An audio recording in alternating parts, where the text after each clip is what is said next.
Do nothing that is of no use. These words echo through the corridors of time, spoken by a man who mastered not just the art of the sword, but the very essence of life itself. This is the story of Miyamoto Musashi, a warrior, a philosopher, a wanderer, a man who stood undefeated in over 60 duels, carving his name into the annals of history with every stroke of his blade.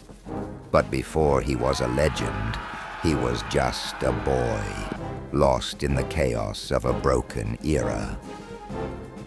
In the next 20 minutes, we will journey through the blood-soaked battlefields of feudal Japan, the shadowy forests where he trained, and the quiet moments that shaped his unbreakable philosophy.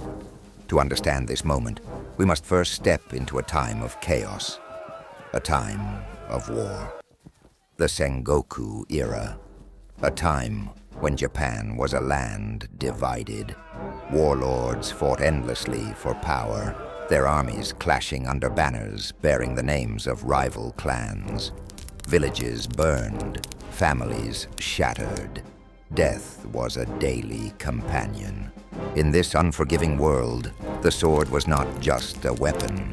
It was survival, honor, power. And in this world, amidst the chaos, a boy named Shinmen Takezo was born. Shinmen Takezo, the boy who would one day become Miyamoto Musashi, grew up in a small village surrounded by the beauty and brutality of nature. His father, a strict martial artist, tried to mold him into a warrior, but Takezo was wild, untamed, a boy who preferred the forests over the dojo. At the age of 13, Takezo fought his first duel. His opponent was a trained samurai, a man who underestimated the wild, unpolished boy before him. Takezo didn't just win, he killed. This wasn't just a victory, it was a turning point. For the first time, the boy glimpsed the emptiness of violence. The sword, he realized, wasn't just for killing, it was for living. With nothing left for him in the village, Takezo began to wander.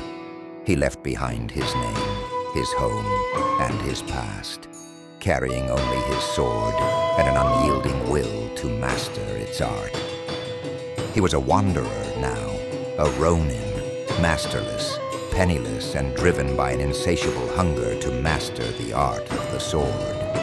Musashi sought no fame, no wealth. He sought perfection. The years that followed were a journey of relentless learning.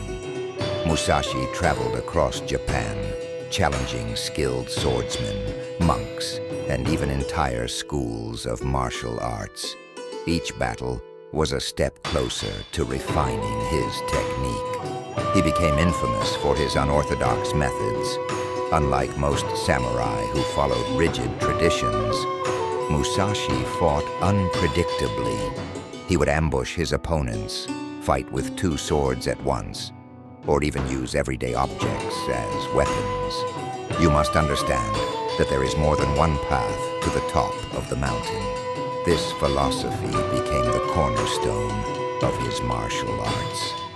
Musashi refused to be bound by convention. He adapted, evolved, and thrived. By his early 20s, Musashi's name echoed throughout Japan. He defeated entire schools of swordsmen single-handedly, humiliating established masters.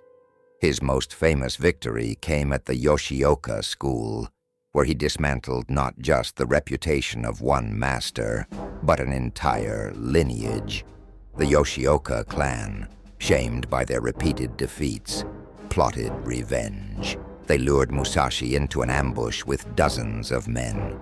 But Musashi, ever the strategist, arrived early and eliminated their leader before the battle could even begin.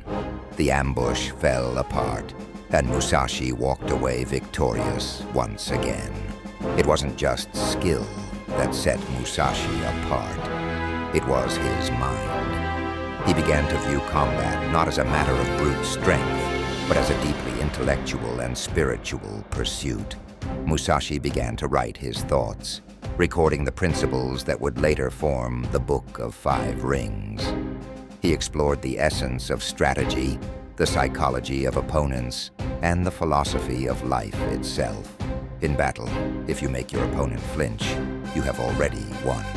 This was the beginning of Musashi's transformation into not just a warrior, but a philosopher. His journey was no longer about defeating others.